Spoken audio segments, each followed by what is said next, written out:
बहुत सारे योग साथ में आए हैं। विजय दिवस का उल्लेख हुआ, 16 तारीख को हो गया। वैसे अपने स्वतंत्रता का 75वां वर्ष चल रहा है। इस निमित्त भी इस देश के लिए जिन्होंने अपना जीवन न्योछावर किया, पसीना बहाया, खून बहाया, प्राण दिए, उन सबका स्मरण साल भर हम करते रहेंगे। साथ साथ एक विशेष स्मरण करना आवश्यक है, क्योंकि घटना बिल्कुल ताजी है।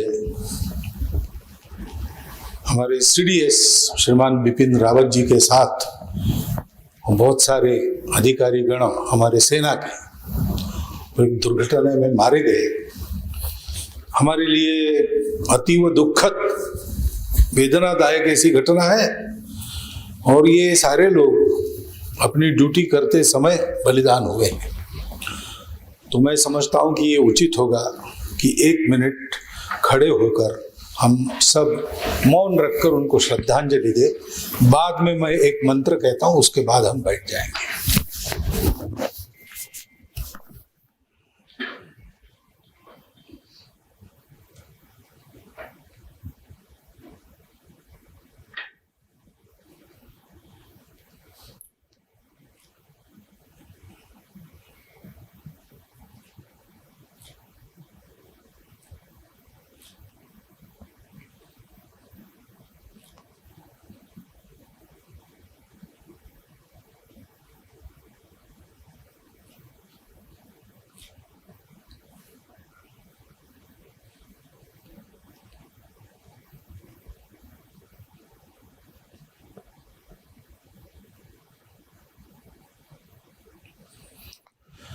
ओम पूर्णमदः पूर्णमिदं पूर्णात् पूर्णमुदच्यते पूर्णस्य पूर्णमादाय पूर्णमेवावशिष्यते। ओम शांति शांति शांति। बैठा जाओ।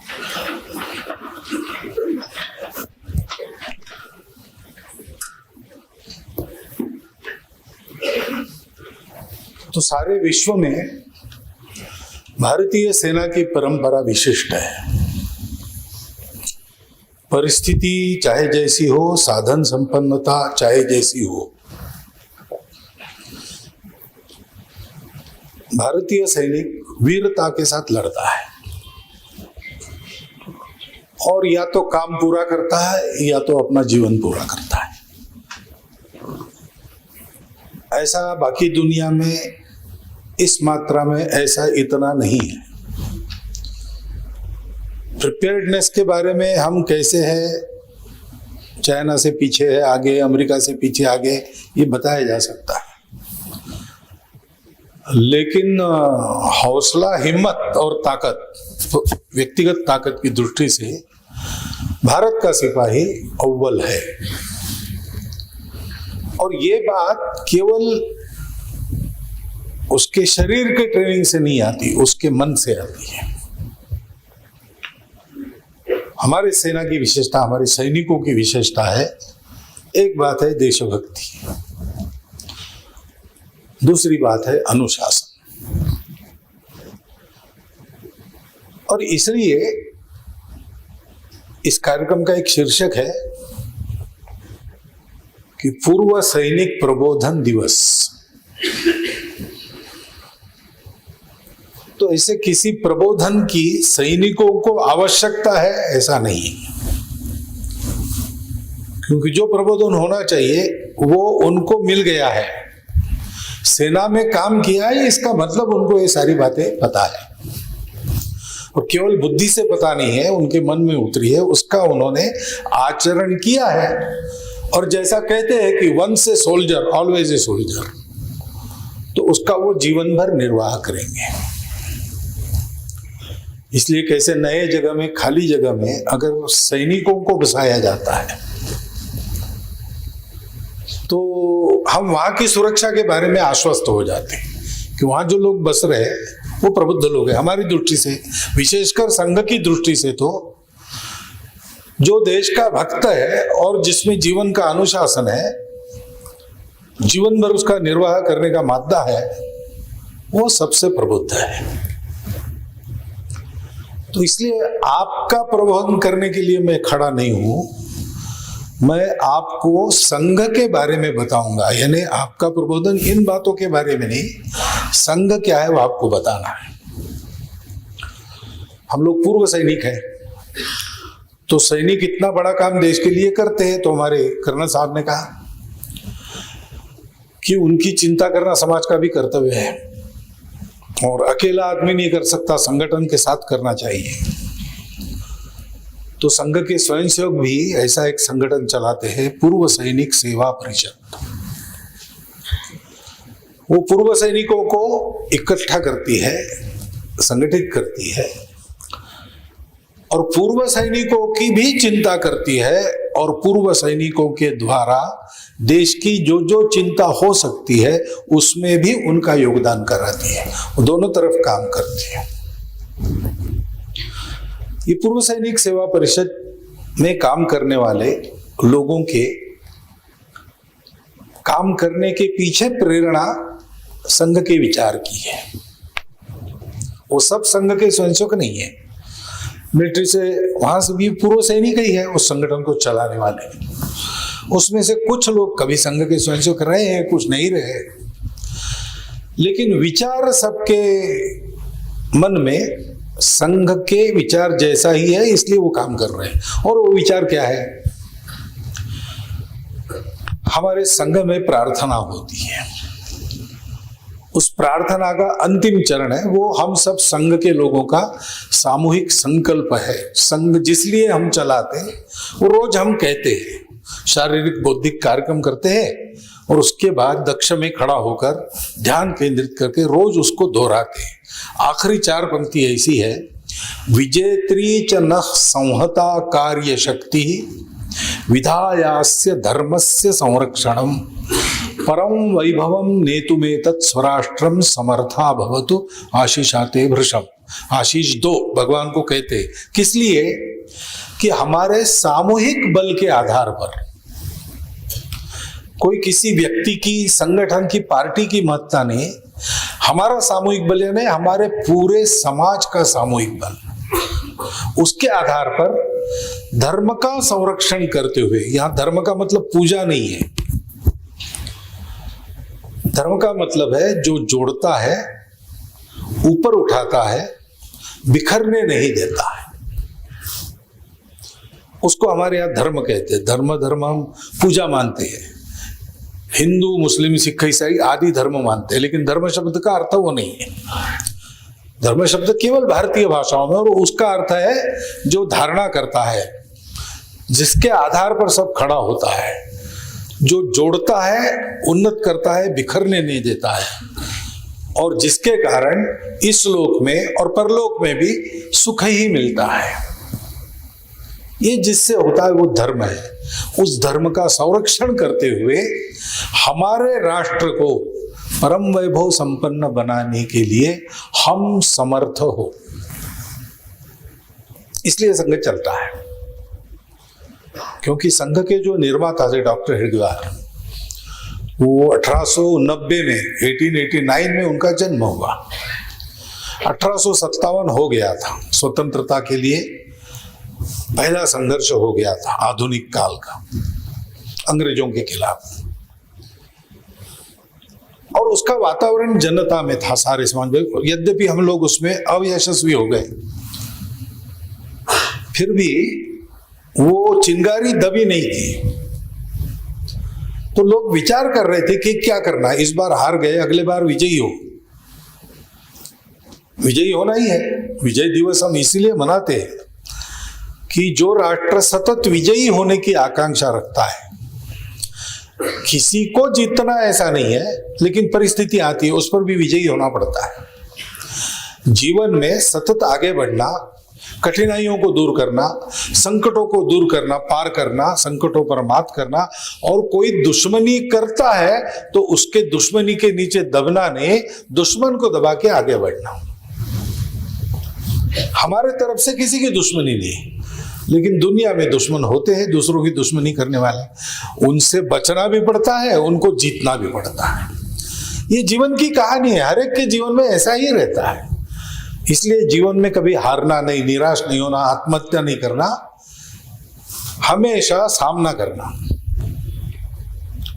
तो विजय की प्रतीक्षा रहती है। तो हम विजयी कैसे होंगे, इसकी चिंता समाज में तब से थी। और इसलिए समाज में एक वातावरण था, उस वातावरण में इनका जन्म हुआ। सामान्य परिवार था, मध्यम वर्गीय भी नहीं, आर्थिक दृष्टि से गरीबी ही थे।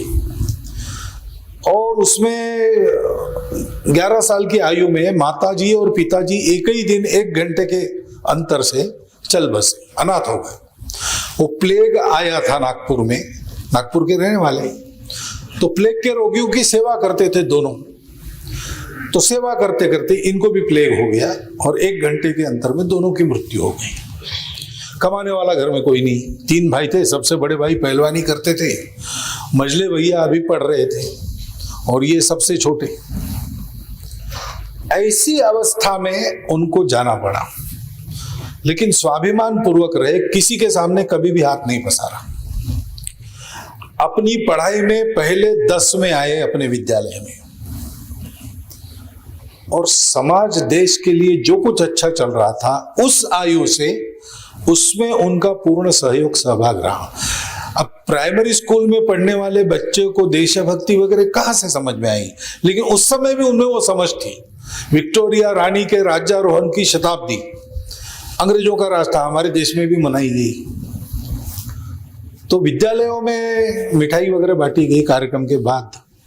इनको भी मिली तो इन्होंने कूड़ेदान में फेंक दी। तो शिक्षकों ने पूछा कि मिठाई नहीं खाती, फेंक दिया तुमने? तो उनका उत्तर था कि ये हमको गुलाम बनाने वालों के राज्यारोहण का उत्सव क्यों करना, वो तो हमारे लिए शोक दिवस है, और उस दिन अगर मिठाई मिलती है तो वो जहर है, इसलिए मैंने फेंक दी। अभी प्राइमरी स्कूल में 3री क्लास में थे तब का उनका उत्तर है। अब ये कहाँ से सीखा होगा, हम लोग पूर्व जन्म में विश्वास करते, वहां से लेके आए होंगे, कुछ पता नहीं। हम उनको कहते वो जन्मजात देशभक्त है, बॉर्न पेट्रियट। और इसलिए देश के लिए जो जो चलता था उसमें उनका पूर्ण सहभाग रहता था। मैट्रिक के क्लास में थे, वंदे मातरम आंदोलन चल पड़ा।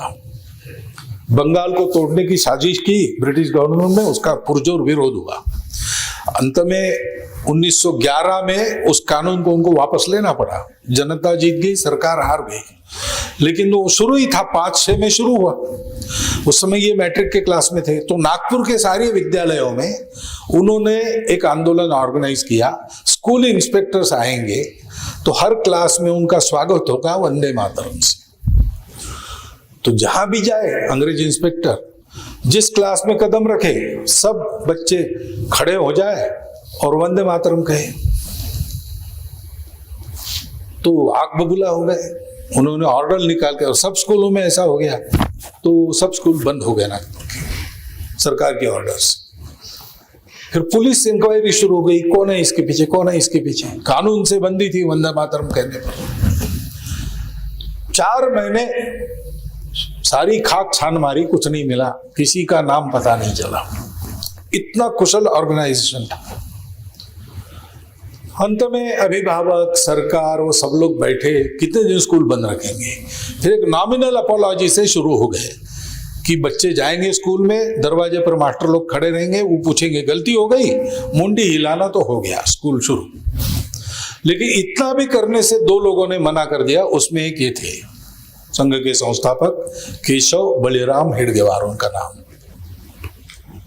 तो ये उनका जो सारा एक अंदर की आग थी, उसको देखकर उस समय के नागपुर के नेताओं ने उनको कोलकाता मैट्रिक के बाद, अभी ऐसा अपॉलॉजी नहीं दी इसलिए रस्टिकेट भी हो गए, तो नेशनल स्कूल में पढ़ के 1st क्लास में मैट्रिक आ गए। तो उनको डॉक्टरी पढ़ने के लिए कलकत्ता भेजा। डॉक्टरी पढ़ना बहाना था। बात थी कि वहां सभी क्रांतिकारकों की अनुशीलन समिति, कोऑर्डिनेशन कमेटी थी, तो उसमें प्रवेश करना और ये जो रिवोल्यूशनरी वर्क है उसको इस इलाके में, महाराष्ट्र के इलाके में ऑर्गेनाइज करना। तो दोनों काम उन्होंने बखूबी किए। 4 साल मेडिकल की पढ़ाई करके 1st क्लास में पास भी हो गए, डॉक्टर बन गए। और अनुशीलन समिति की कड़ी से कड़ी परीक्षाएं देकर उनके कोर कमेटी के मेंबर बन गए। उनका कोड नेम होता है रिवोल्यूशनरी कमिटीज में, उनका कोड नेम था कोकेन। तो ये कोकेन नाम से राजस्थान से लेकर आंध्र तक के इलाके में क्रांतिकारकों को बसाना, उनको शस्त्र अस्त्र सप्लाई करना, तरह तरह का प्लानिंग करना, उसको अंजाम देना, ये काम उनके पास था। लेकिन अंग्रेज सरकार की कूटनीति, उनका इंटेलिजेंस वो इतना तगड़ा था कि ये आंदोलन विफल हो गया। तो वहां से वापस आ गए, लेकिन प्रतिज्ञा की थी आजन्म ब्रह्मचारी रहूंगा, इस जीवन में देश के ही हित का विचार लेके काम करूंगा, अपने हित की परवाह नहीं करूंगा। तो विवाह वगैरह किया नहीं। असहयोग आंदोलन चल रहा था कांग्रेस का, कांग्रेस के सदस्य बने, धीरे धीरे उस प्रदेश के, विदर्भ प्रदेश के कोर कमेटी मेंबर बने और उस आंदोलन का प्रचार 1920 में गांव गांव जाके किया। पैदल गए, बैलमंडी से गए, बस से गए और बड़े प्रखर भाषण दिए प्रचार के लिए। तो राजद्रोह का आरोप उन पर लगा और नागपुर में उन पर मुकदमा चला। तो उस समय ये पद्धति थी कि बचाव नहीं देना कोर्ट में, जो सजा होगी चुपचाप ले लेना। तो इन्होंने कहा कि नहीं, मैं बचाव का भाषण करूंगा, क्योंकि और एक भाषण होगा जिसमें पत्रकार भी रहेंगे, जनता भी रहेगी, तो प्रचार का और एक मौका मुझे मिलेगा। और कोर्ट में उन्होंने बचाव के भाषण का प्रारंभ यहां से किया कि मैं भारत पर अंग्रेजों की सत्ता को ही नहीं मानता हूं। कौन सा कानून है जिसके आधार पर इतने दूर से आके आप लोग हम पर राज्य कर रहे हैं? ये कानून, ये अवैध काम है, गैर कानूनी काम है। आपकी सत्ता को, आपके न्यायालय को, आपके कानून को मैं नहीं मानता। आपका ये अभियोग, ये मुकदमा ही इल्लीगल है। मैंने कुछ गलत काम नहीं किया। स्वतंत्र रहना प्रत्येक का अधिकार है। वो अधिकार प्राप्त कैसे करना, स्वतंत्र कैसे होना, स्वतंत्रता को सुरक्षित कैसे रखना, इसको मैंने जनता को बताया, खुले मैदान में बताया, चोरी छुपके नहीं बताया, किसी के प्रति द्वेष वगैरह कुछ नहीं कहा, ये मैंने बताया और इसमें कोई गलत मैं नहीं किया। तो जज ने उनको 1 साल की रिगरस इम्प्रिजनमेंट की सजा देते समय ये कहा कि इनके जिन भाषणों के कारण इनके पर आरोप लगा है, उससे इनका बचाव का भाषण ज्यादा राजद्रोही है, सीरियस है। ऐसा एक ज्वलंत जहाल व्यक्तित्व उनका था। ये सारे काम करते समय उनका क्रांतिकारकों से संबंध आया, उनका उस समय के सार्वजनिक जीवन के नेताओं से संबंध आया। तिलक जी से वो मिले हैं, सावरकर जी, डॉक्टर बाबा साहब अम्बेडकर, सुभाष बाबू, गांधी जी, सबके साथ उनके अच्छे संबंध रहे, चर्चाएं होती रही। और उसमें से उन्होंने एक बात पाई जो उनको भी अनुभव हो गई थी, उनके अपने अनुभव के कारण, अपने चिंतन के कारण, कि सब लोग ऐसा सोचते हैं कि ये जो इश्यूज हमने ली है, स्वतंत्रता एक ना एक दिन आने वाली है, समाज सुधार एक ना एक दिन होने रहने वाला है, ये सारे इश्यूज तो चलेंगे। लेकिन अपने देश का इतिहास देखो तो हम पहली बार थोड़ी गुलाम हुए ब्रिटिशों के द्वारा। सबसे पहले तो शक लोग आए, बिल्कुल धड़क मार के उज्जैनी तक चले गए थे, अंदर तक। कुषाण आए, बर्बर लोगों के कबीले थे और कुछ नहीं था। और हमारे यहाँ इतना वैभव संपन्न, इतना ज्ञान संपन्न, सोने की चिड़िया कहलाने वाला शीलवान लोगों का देश, देखते देखते उन्होंने उत्तर भारत, उत्तर क्षेत्र ये सारा कब्जा कर लिया। शका आए, उसके बाद कुषाण आए, उसके बाद हूण आए, उसके बाद यवन आए, सिकंदर वगैरह, उसके बाद इस्लाम का आक्रमण, उसके बाद ब्रिटिशों का आक्रमण। ये कैसे होता है कि हजारों मील दूर से मुट्ठी भर लोग आते हैं जो ज्ञान में हमसे कम है, बल में हमसे कम है, श्रीमंती अमीरी में हमसे कम उस समय तो थे ही सब लोग। ऐसा सब होने के बाद भी वो हमारे देश में देखते देखते हमको गुलाम बनाते, हम पर राज करते। और ये एक बार नहीं, 5 बार हुआ, 6वीं बार हो रहा है। इसका मतलब हम स्वतंत्र होने के बाद भी हम स्वतंत्र रहेंगे, इसकी गारंटी क्या है? कुछ तो हमारी ही कमी है जिसके चलते ऐसे बार बार हमको हारना पड़ता है, सब कुछ हमारे पक्ष में होने के बाद भी अपने ही जमीन पर, अपने ही घर में हारना पड़ता है। जब तक इस बात का उपचार नहीं किया जाता तब तक बार बार ये होगा, तो ये तो इलाज नहीं हुआ। जड़ मूल से बीमारी को खत्म करना है तो किसी न किसी को अपने संपूर्ण समाज के दोषों को निकाल देना पड़ेगा, और ये काम किसी ने करना पड़ेगा। अब किसी को फुर्सत नहीं थी, सबने अपना अपना काम चुन लिया था। तो डॉक्टर साहब ने सोचा कि सब लोग बाकी कामों में लगे ही है, बड़े बड़े अच्छे अच्छे लोग हैं, उनके हाथ में वो काम सुरक्षित है। ये जो काम है, सब कामों को पूरा करने वाला, फुलफिलमेंट ऑफ एवरीथिंग, उसको मैं करता हूं। और इसलिए उन्हें 7-8 साल प्रयोग किए। समाज के दोष क्या है? पहली बात है, हम बटे हैं, हम एक नहीं हैं। भाषा, प्रांत, पूजा, खान पान, रीति रिवाज, रहने की जगह, इसको लेकर हमारे बहुत झगड़े चलते हैं। और कभी भी बाहर से हमको जीतने वाला आता है, एक देश के नाते, एक समाज के नाते, एक राष्ट्र के नाते एक साथ हम खड़े नहीं हुए। डॉक्टर अंबेडकर साहब ने भी संविधान देते समय संसद में ये कहा था कि किसी हमारे शत्रु ने अपने बलबूते पर हमको जीता नहीं है, हमारे आपस की फूट के कारण वो जीत सके। हमने चांदी के थाली में अपना देश उनको पेश किया आपस के झगड़ों के चलते, इसलिए वो जीते। तो पहली बात है, ये हमारा आपस का भेद मिट जाना चाहिए। लेकिन कैसे मिटे? क्योंकि हम, भाषा तो एक है नहीं हमारी, हमारे देश में एक पूजा तो नहीं चलती, हमारे देश में कोई एक खान पान रीति रिवाज चल ही नहीं सकता। आबो हवा अलग अलग है, भूगोल अलग अलग है, तो खान पान, रीति रिवाज, पहरावे के रिवाज, ये सब अलग अलग रहेंगे ही। तो बाहर तो ऐसा है कि एक होने के लिए एक होना पड़ता है, यूनिटी के लिए यूनिफॉर्मिटी आवश्यक है। हम यूनिफॉर्म तो है नहीं, तो हमको जोड़ने वाला क्या है?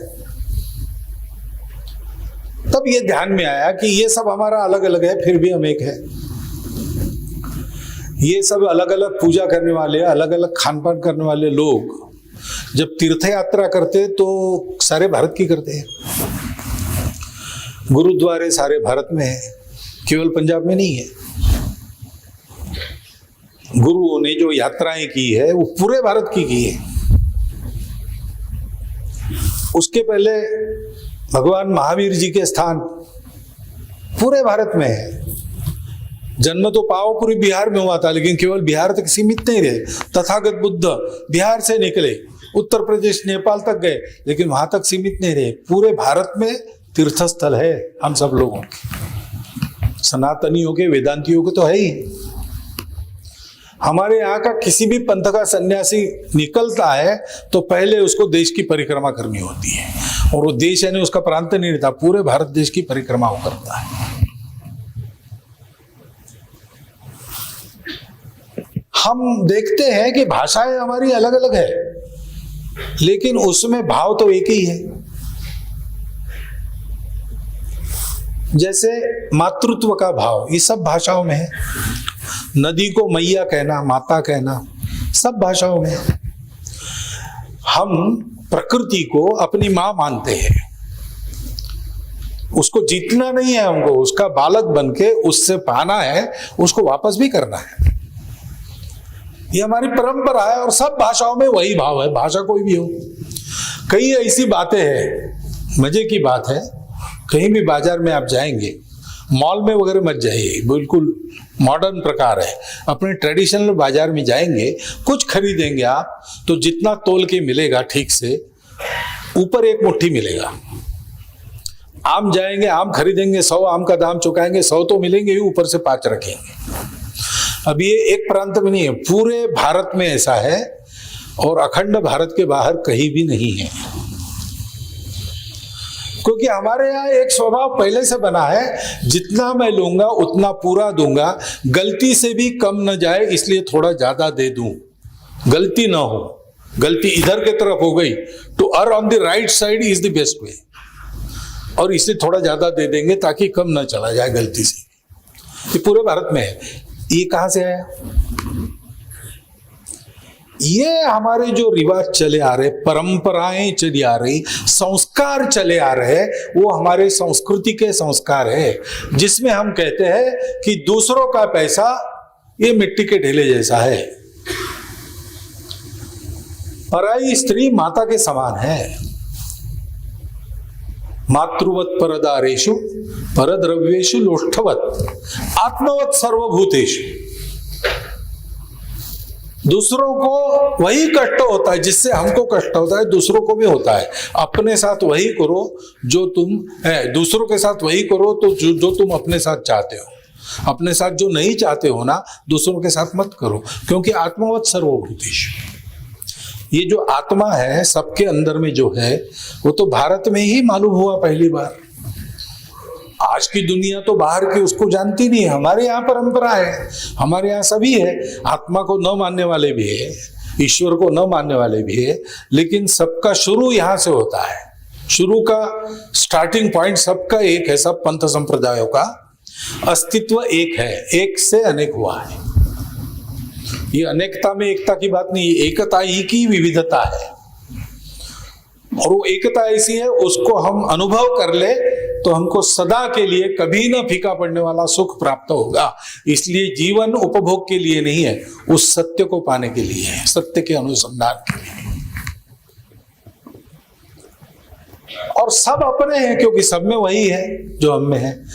तो फिर करुणा संवेदना के साथ व्यवहार होना चाहिए। विश्व की सेवा करनी है, दूसरों की सेवा करनी है, दूसरों का शोषण नहीं करना है। खुद जीना है, लेकिन खुद गर्जी के लिए नहीं जीना है। स्वयं को जीना है, लेकिन अपनों के लिए जीना है। और उसके लिए जीवन पवित्र चाहिए। तो विकार वासनाओं से जितना दूर होंगे उतना आप अच्छे आदमी हो। कितना कमाओगे, कितना भी कमाओ, कोई बात नहीं, कोई ज्यादा कमाता है, कोई बांटोगे कितना उस पर है, आप अच्छे होंगे भी। हमारे यहाँ कमाई को नहीं गिनते, हमारे यहाँ बांटा कितना वो गिनते, दान कितना किया। हमारे यहाँ कितना जीता नहीं सोचते, खुद को जीता कि नहीं ये देखते हैं। ये सारे भारत में है, सब अलग अलग होने के बाद भी ये हमको जोड़ने वाली बात है। और इन बातों को आप अगर आज दुनिया में जाकर कहेंगे तो लोग कहेंगे ये हिंदू विचार बोल रहा है, ये हिंदुत्व है। ये नाम बाहर से आया है, ठीक है, लेकिन अब वो चिपक गया है। मेरा आपका नाम भी कहा, आपको पूछ के थोड़ी आपका नाम रखा था ना, मेरा रखा था, लेकिन वही मिल गया, वही चिपक गया। तो मैं वही मोहन भागवत हूं, मुझे पसंद हो ना हो, मेरा नाम मोहन है। एफिडेविट करके बदलू तो भी कुछ लोग तो रहेंगे मुझे मोहन कहने वाले। एक हमारे यहाँ वकील साहब थे, भोंदू, नाम भोंदू था उनका सरनेम। बड़ा अटपटा लगता था, उन्होंने एफिडेविट करके देशमुख कर लिया। तो फिर लोग आते थे, वो देशमुख वकील, कौन देशमुख, फिर कोई कहता अरे वो भोंदू देशमुख। तो वकील साहब ने हमको बताया, उन्होंने ही बताया कि ये नाम बदलने की हमने, लेकिन वो तो गया ही नहीं, दूसरा जुड़ गया और एक, इसलिए हमने फिर से एफिडेविट करके पुराना ही कायम रखा। अभी भी है, हमारे संग चालक है। तो ऐसा रहता है। तो किसी ने दिया हो, कुछ भी हो, हमको चिपक गया है। हमारा हिंदुस्तान है, हम लोग हिंदू हैं। पूजा क्या है वो सवाल नहीं, पूजा आपकी कोई भी हो सकती है। जाकी रहे भावना जैसी, प्रभु मुहूर्त न देखी तैसी, ऐसे ही हमारा रिवाज है। आप भगवान की पूजा कैसे करते हो कि नहीं करते हो, किसकी करते हो, ये हम नहीं पूछते। मनुष्य का मनुष्य के साथ मनुष्य के जैसा व्यवहार होना चाहिए, बस ये मानते हैं हम लोग। यही हिंदुत्व है। और वो हम सबको जोड़ता है, वो सारे विविध भाषी लोगों को एक भारत बनाता है। सब संतों ने भारत की प्रशस्ति गाई, और संतों में सबसे पहले हिंदू शब्द का उच्चारण करने वाले गुरु नानक देव जी थे। तुर्कस्तान खसमाना किया, हिंदुस्तान डराया। लोक भाषा में जब आता है तब संत उसका अपनी भाषा में उल्लेख करते। तो लोगों में जब प्रचलित हुआ तब नानक साहब गुरुदेव जी ने बोला है, हिंदू शब्द दिया है। तो ये हिंदुत्व हमको जोड़ने वाली बात है, और ये हिंदुत्व सबको अपना मानता है, पूरी दुनिया को अपना कुटुंब मानता है। वो किसी को पराया नहीं मानता, किसी को जीतने की बात नहीं करता, एक दूसरे के साथ सहयोग करके चले, सब लोग उन्नति की राह पर चले, ऐसा मानता है। वसुधैव कुटुंबकम कहता है, वर्ल्ड मार्केट की बात नहीं कहता। ये ऐसा क्यों बना? इसलिए कि हम ऐसे देश में जन्मे जिसमें खाने पीने को भरपूर है, जमीन प्रकृति भरपूर देती है। तो उस जमाने में संख्या भी कम थी हमारी, तो हमको लड़ाई झगड़ा करने की जरूरत ही नहीं, इतना है सब खाओ। नए आ गए, तुम भी बैठो भाई, इतने लोग खा रहे तुम भी खाओ, झगड़ा करने की क्या जरूरत है। और आते भी नहीं थे, क्योंकि तीनों तरफ से ऊंचे ऊंचे पर्वत। यहाँ मैदान से लोग धर्मशाला में आएंगे, थोड़ा बाहर उस तरफ देखेंगे, उसी तरफ है ना धौलाधार, तो देख के भी उनको ऐसा लगता है बाप रे, ऐसा लगता है एक क्षण, इतने ऊंचे ऊंचे पर्वत कौन आएगा लांग के उस जमाने में। तीनों तरफ से सागर, कौन आएगा? कोई साधन नहीं था, इसलिए नए लोग आते भी नहीं थे।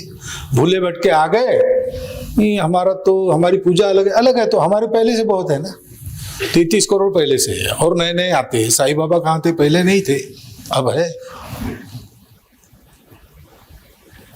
भाषा, तो भाषा भी हमारी पहले से अलग अलग है, तो ये चलता है हमारे यहाँ, तुम भी आओ। क्योंकि हमारी भूमि सुजल सुफल मलयज शीतल सुरक्षित थी, उसने हमको ऐसा बनाया। इसलिए भारत माता वास्तव में हमारी माता है। वो केवल खाने पीने को नहीं देती, वो हमारा मन भी बनाती है, संस्कार भी देती है।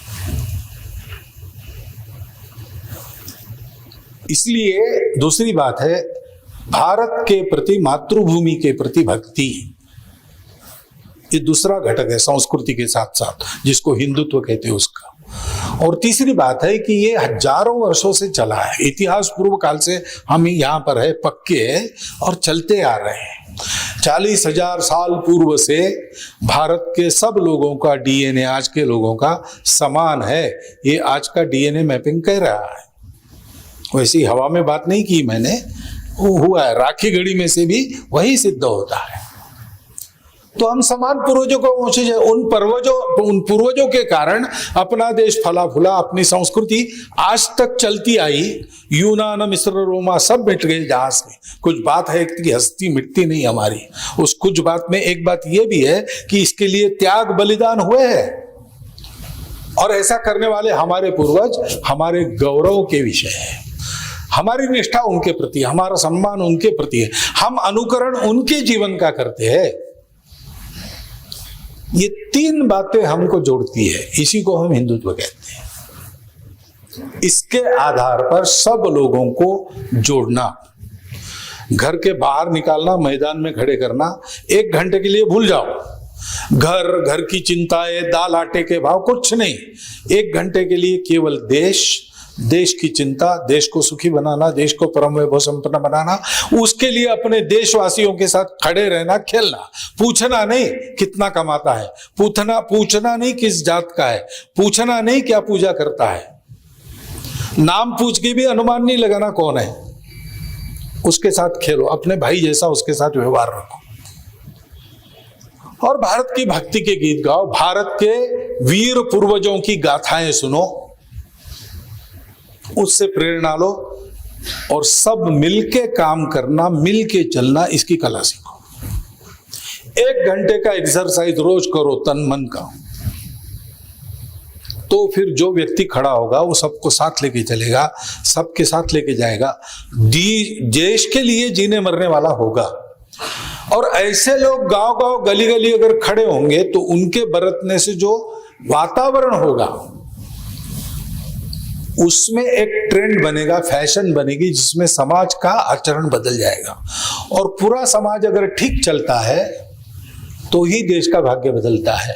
देश का भाग्य किसी एक व्यक्ति, महापुरुष, अवतार या एक विचारधारा, एक पॉलिसी के कारण नहीं, अलग अलग समय में अलग अलग करना पड़ता है। एक संगठन, एक पार्टी उसको नहीं अच्छा बनाती है। ये सब उपयोगी है, लेकिन तब उपयोगी है जब देश का असली जो कर्ता धर्ता है, उसके भाग्य प्रति जो उत्तरदायी है, वहां का समाज, वो समाज जब गुणवान होता है तब ये सारी बातें होती हैं। तो ऐसा समाज गढ़ने के लिए ये जो मेथोडोलॉजी है 1 घंटे के शाखा की, उसका नाम है राष्ट्रीय स्वयंसेवक संघ। अब पहले ये शुरू हुआ 1925 में, कुछ तो था नहीं हम लोगों के पास, डॉक्टर हेडगेवार स्वयं गरीब थे, सब काम छोड़कर उन्होंने ये शुरू किया।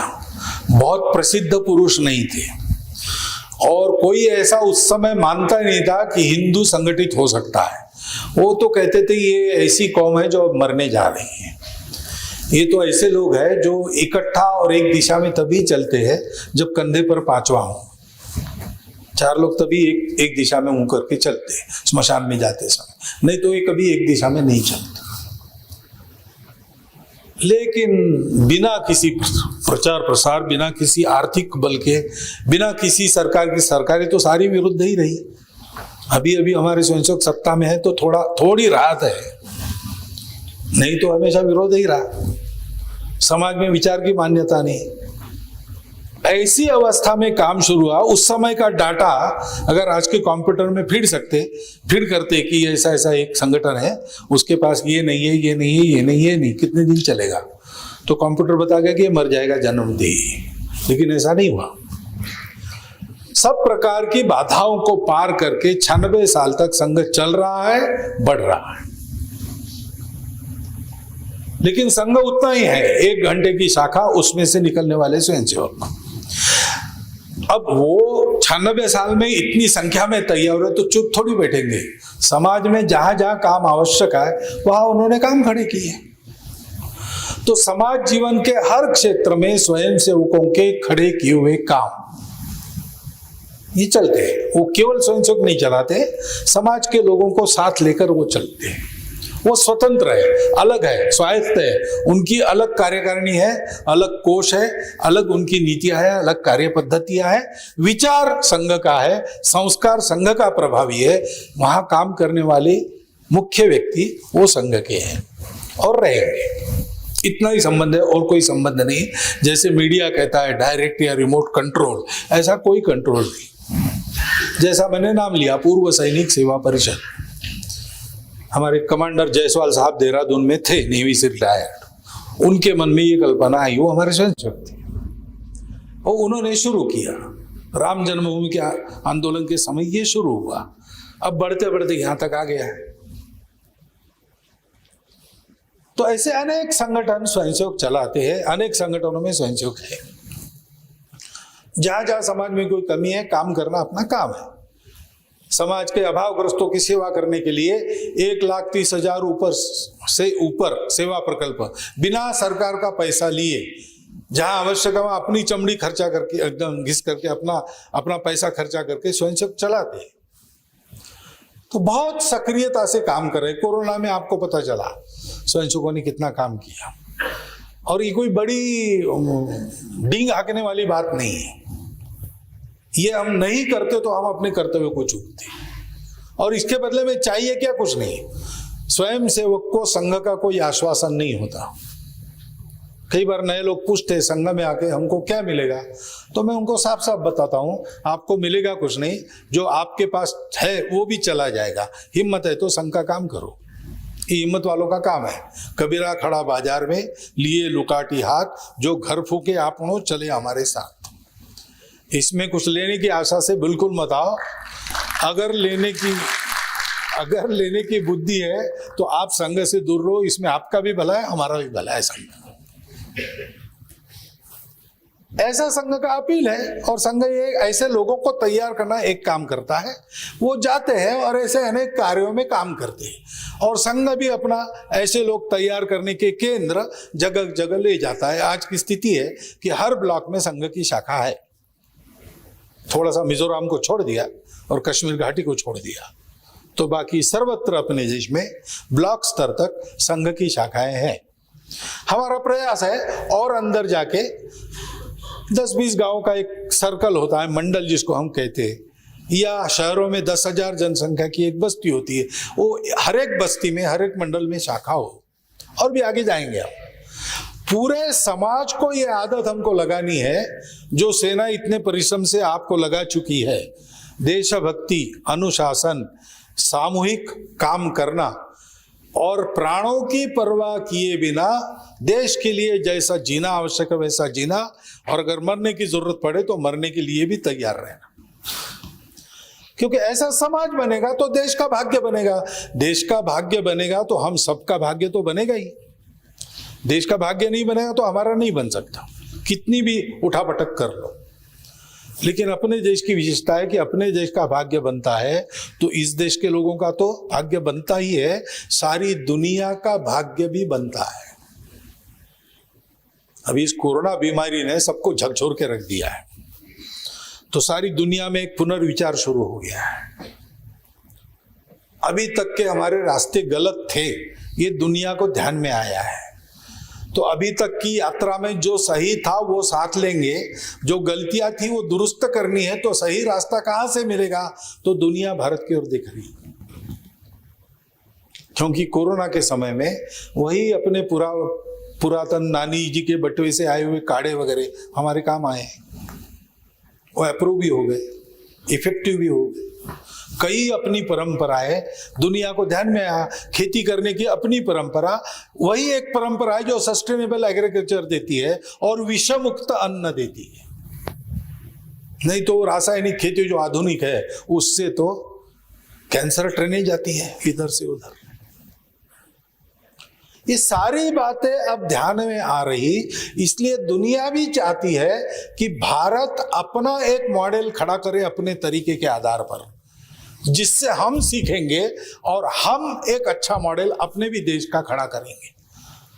तो भारत महाशक्ति बनेगा नहीं बनेगा पता नहीं, लेकिन भारत विश्व गुरु तो जरूर बन सकता है,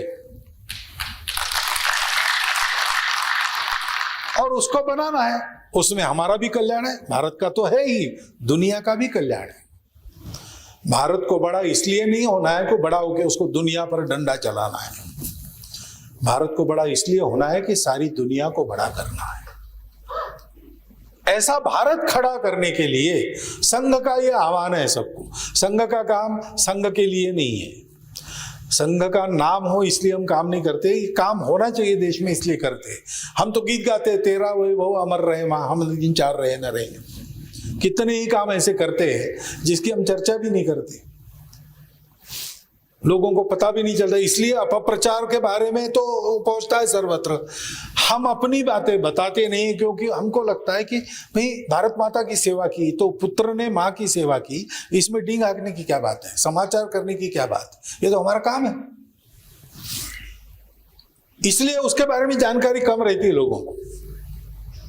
भले रहे, हम अपना काम बढ़ाएंगे, लोग हमको प्रत्यक्ष देखेंगे, लोग समझ जाएंगे। लेकिन ये काम केवल हमारा नहीं है, ये हमारा सबका काम है। पूरा समाज ऐसा करे, पूरा समाज इसमें लगे।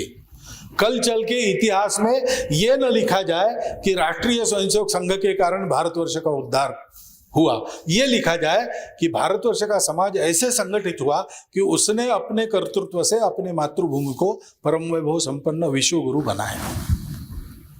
ये करने के लिए हमारा आह्वान है, आप सबको भी आह्वान है।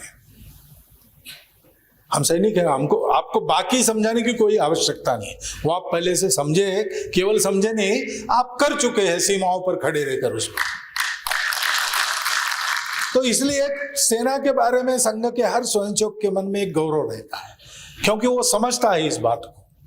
बाकी लोग सिविलियन समझते नहीं समझते पता नहीं, लेकिन संघ का स्वयंसेवक देश के लिए वहां खड़े रहना, शीत में, वर्षा में, ऊंचाई पर, गहराई में, सर्वत्र दिन रात पहरा देना, अपनों का क्या हो रहा है उसकी चिंता किए बिना, और बड़ा अपनों का दायरा है उसके लिए ये करना, इसकी कीमत हम लोग समझते हैं। और इसलिए जहां जहां सैनिकों के कल्याण के काम चलते हैं वहां संघ की हमेशा मदद रहती आई है, रहेगी। केवल ये मदद ऊपर से नहीं होती, हमारे यहाँ उल्टा काम होता है, नीचे वालों के साथ संबंध रखो, आपके काम होते चले जाएंगे। बाकी जगह ऊपर सांप को पकड़ना पड़ता है, हमारे यहाँ ऐसा नहीं है। हमारे नीचे काम करने वालों को पकड़ो तो हो जाएगा, क्योंकि वो स्वतंत्र है अच्छा काम करने के लिए, उनको कहीं से परमिशन नहीं लेनी पड़ती। लेकिन ये जो काम है ऐसे लोग बनाना, ऐसा समाज बनाना, ये हम सबके लिए, देश के लिए और दुनिया के लिए आवश्यक कार्य है। और इसलिए एक आह्वान मैं आपके सामने अंत में रखता हूं कि आप अंदर आइए, संघ का परिचय अंदर से पाइए, क्योंकि कुछ बातें ऐसे समझाई नहीं जा सकती। एक श्लोक है ना, गगनम गगनाकारम, आसमान कैसा है तो दूसरा कुछ नहीं है कंपेरेबल, नोन टू अननोन, ऐसा नहीं, आसमान तो आसमान जैसा ही है, उतना बड़ा दूसरा कुछ नहीं है। सागरम सागरोपमा, सागर से बड़ा दूसरा कुछ नहीं है, वो सागर जैसा ही है। Ram Ravan your Yuddham, Ram Ravan your युव, Ram और रावण का युद्ध उसके जैसा वही हुआ था, दूसरा नहीं है। ऐसे संगठन जो चलता है वो समझाना इसलिए कठिन है कि वो इसकी एकदम एक अनोखी पद्धति है, उसका एक एकदम अनोखा वातावरण है, वो आपको दुनिया में और कहीं नहीं मिलेगा। 2000 साल पहले कैसे रहा होगा, तथागत बुद्ध का जो सारा भिक्षु परिवार है ऐसे ही खड़ा हुआ होगा, शंकराचार्य जी के सन्यासी ऐसे ही खड़े हुए होंगे। आज की तारीख में कुछ नहीं है जिससे हम आपको कंपेयर करके बताएं कि संघ ऐसा है। तो मैं इतना भाषण दूं, उसके बाद भी समझने का बहुत बाकी रहता है। इसलिए आप संघ के कार्यक्रमों में आइए, संघ के शिविर वगैरह चलते उसमें रहकर देखिए, संघ कार्यकर्ताओं के घर कैसे, परिवार कैसे, वो कैसे काम करते, परिवार वाले कैसे सोचते, इसको स्वयं अनुभव लीजिए।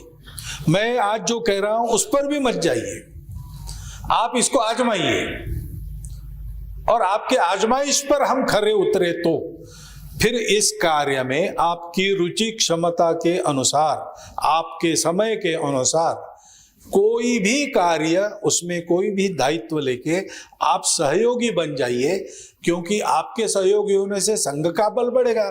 लेकिन संघ को क्या करना है बल का? संघ अपने को चलाने के लिए नहीं चलता, देश कल चल के ठीक चले इसलिए संघ चल रहा है।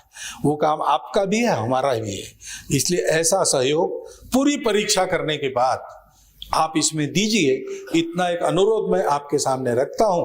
और मेरे ये 4 शब्द आपने शांतिपूर्वक सुन लिए, इसलिए आपका धन्यवाद करता हुआ अपनी वाणी को